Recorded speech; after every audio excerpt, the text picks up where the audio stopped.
Hi, guys, this is Mrs. Mindy, and today I'm going to talk to you about viruses. And these pictures here are all examples of viruses. Viruses and bacteria are different, but they are both tiny, and some of each of them make you sick, although most of each of them do not make you sick.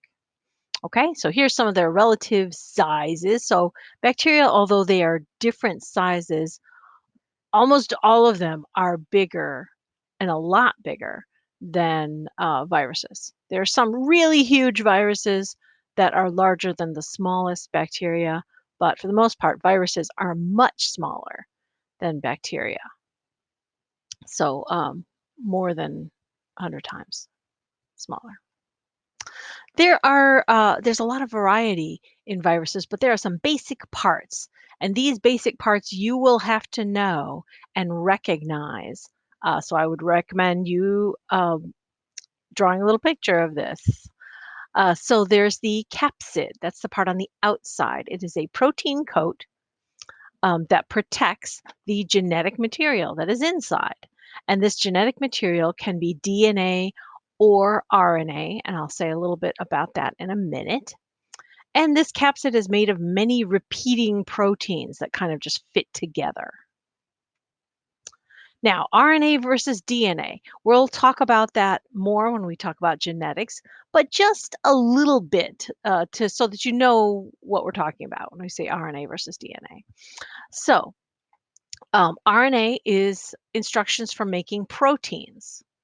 DNA is instructions for making RNA. So, for every piece of RNA that we have, there's DNA that showed you how to make it. So, DNA is sort of like the master copy, and RNA is the working copy. DNA is strong and stable. That's why we keep that as the master copy. RNA is weaker than DNA and it breaks easily. So it kind of uses up. When you make RNA, it degrades pretty quickly by itself. The DNA does not. The DNA stays in the nucleus safe and sound. The RNA goes outside the nucleus after it's made from DNA instructions.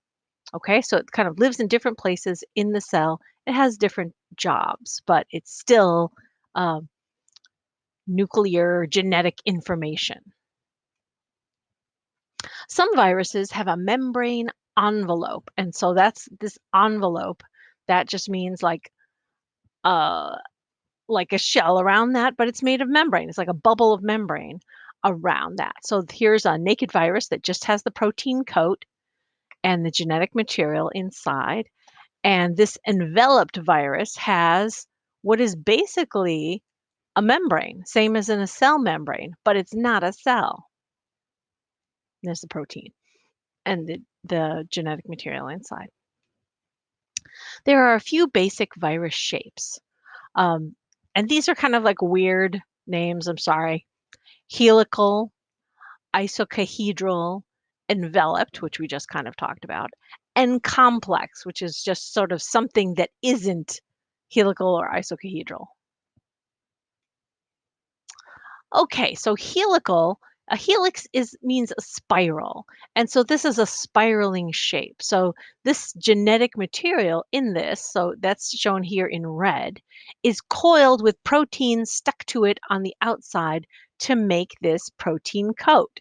So it's just kind of like a spring shape, but then there are little things attached to the spring on the outside protecting uh, the genetic material. So here are some other ones over here. You can see this one here has has an envelope on the outside, so it has that membrane on the outside as well, because it can. There's another view of the first virus ever discovered was tobacco mosaic virus.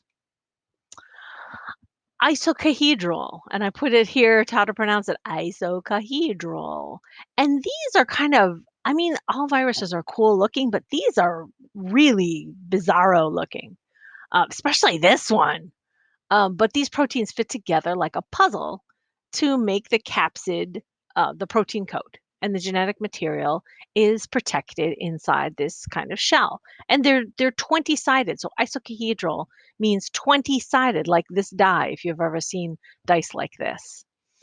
And it depends like what's in the triangle. It can be lots of different combinations of things, but they're all making these 20 triangle shaped pieces that fit together. Complex. Now these are neat too, because these are just other shapes that aren't helical and aren't icosahedral. Some of them are like bullet shaped, like the rabies virus. Some of them are kind of like brick shaped, like smallpox virus. And some of them are weird space invader shaped, like the bacteriophages. And so there are different types. This one's kind of short and stubby, and this one has a longer neck. They do call this, well, they call this a tail and this tail fibers. But the capsid is still up here containing the genetic material just like before. And you can see on this one more, you can see that it's kind of a combination of an icosahedral form and then a helical form down here, but they're just kind of stuck together and then these little leg-like things coming out. Now, envelope. Envelope has a membrane outside, but it can be all kinds of different shaped capsids inside. So it's not really separate. It's just like, does this kind it's a different way of describing it. Like, does it have an envelope or not? And it's a big deal because it affects how it interacts with the cells that it tries to invade. So these little sticky outy parts on the outside, these spikes. And there's been a lot of talk in this last year about the spikes on the outside of the coronavirus, whose real science name is SARS-CoV-2. And the disease that you get off of it is COVID-19. And here's a long helical one that has a membrane on the outside. And this is Ebola virus, which you may have heard of from a few years back. This is influenza. This is flu. This has been with us every year since forever. Okay, so here's our arch enemy this year is COVID-19, or its real name is the SARS-CoV-2 is the name of the actual virus, not the disease. COVID-19 is the disease. There's an envelope structure with the membrane on the outside. The RNA is inside. You can see it. It's this red twirly stuff. And the proteins, these bluish ones, keep the RNA stable because remember, RNA falls apart very easily. So it needs some help. These spikes on the outside attach to cells and get the RNA in, and that's when the trouble starts for us. Virus envelope membranes, like cell membranes, are destroyed by soap. Our hands are not destroyed, and our skin is not destroyed by soap because of the different layers of dead skin cells that protect us on the outside. Bacteria are cells, but viruses are not. Viruses are not considered alive. They cannot reproduce without attacking a cell. This is a big difference from bacteria, which can reproduce, and they're called free living because they can live by themselves. They don't have to infect us. Okay, so here's the thing that I will expect you to be able to do on a test. If I show you some pictures, I expect you to be able to tell me which one is a virus and which one is bacteria. So take a second, think about this. Okay, B is a virus. And you can tell because it looks like a crazy space invader. And also because these look like bacteria. There's these hot dog shaped ones, and then these squiggly wiggly spirally ones. It might be a little bit like because it has this structure. That's why it's not one of those helical viruses. It's got this little spinny thing. This, you don't see any proteins on the outside of this one that would help it interact with a cell. All viruses attack cells.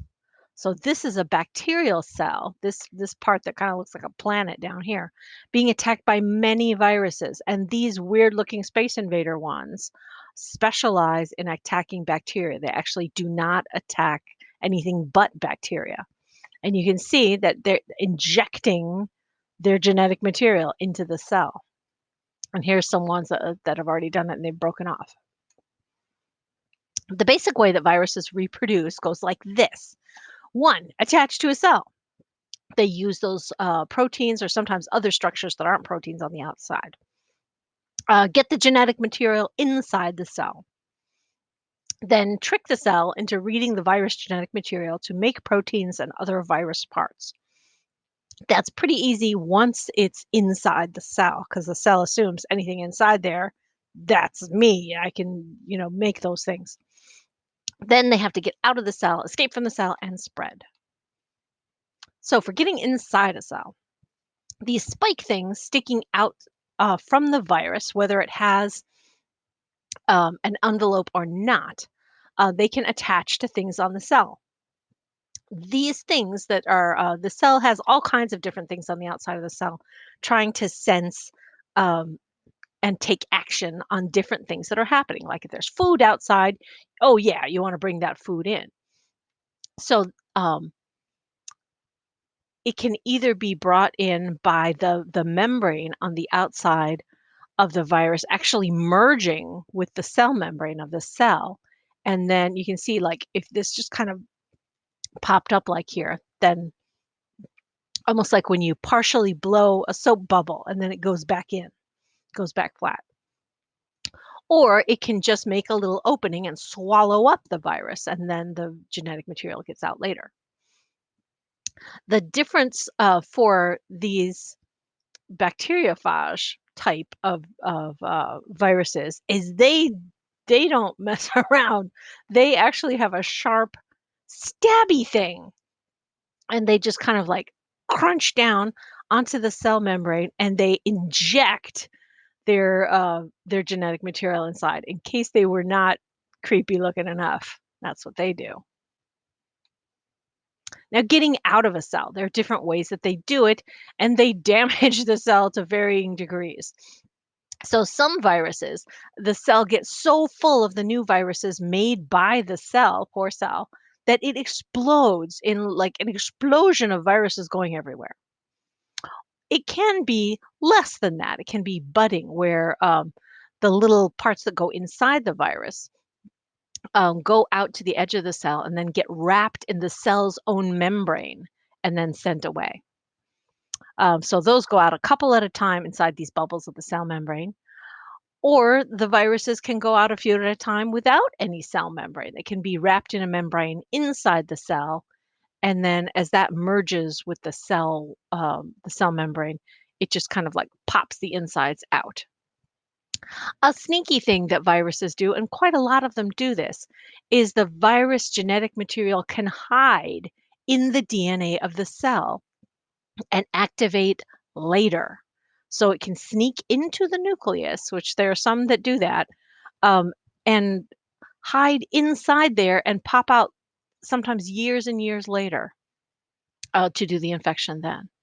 And actually, there is a whole bunch of DNA in all the organisms that there are, including us, that is leftover pieces of virus genetic material. And we can actually track those back and see what kind of virus it was, sometimes millions of years ago. So that's crazy.